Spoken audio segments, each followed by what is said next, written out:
Gérald Darmanin, vous avez inauguré samedi de nouvelles instances représentatives de l'islam de France. Ça s'appelle le Forum de l'islam de France. Et il y a une question qui demeure, qui est la question du financement des cultes, du financement des mosquées et du financement des imams.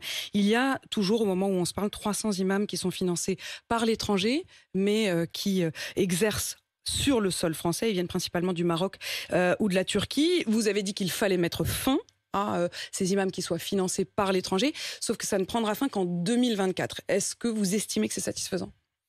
Le président de la République, il a pris une décision extrêmement courageuse, c'est la fin de ces imams détachés. Donc effectivement, comme vous l'avez dit, ce sont des fonctionnaires des États étrangers, l'Algérie, la Turquie par exemple, le Maroc, qui étaient payés, qui sont encore payés d'ailleurs, pour venir être ministre du culte, imam en France. Et nous ne pouvons pas accepter que des États étrangers financent des fonctionnaires de leur pays pour venir être ministre du culte en France, puisqu'il n'y a que pour l'islam que les choses fonctionnent ainsi. Ça pouvait s'expliquer il y a 5, il y a 10 ou il y a 15 ans. C'est tout à fait accepté par l'État et par des conventions internationales, je veux le dire aux Français qui nous écoutent, mais le président de la République y a mis fin en 2024. Évidemment, la question qui se pose, c'est comment on paye. Et pourquoi pas plus tôt ?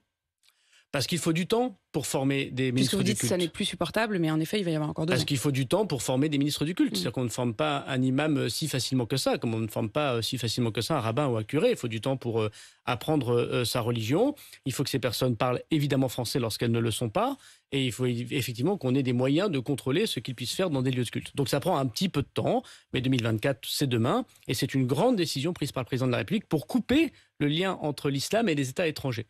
En gros, ce qu'on a essayé de faire et ce qu'on essaye de faire, c'est de dire l'islam est une religion française. Les musulmans français n'appartiennent à personne d'autre qu'à la communauté nationale. Et aucun pays ne peut dire ce sont les miens et donc je les finance ou donc j'y envoie mes ministres du culte. Non, ce sont des Français comme tous les autres. En France, la République ne reconnaît aucun culte. Ça veut dire qu'il n'en méconnaît aucun, qu'il n'en déteste aucun et qu'il n'en préfère aucun.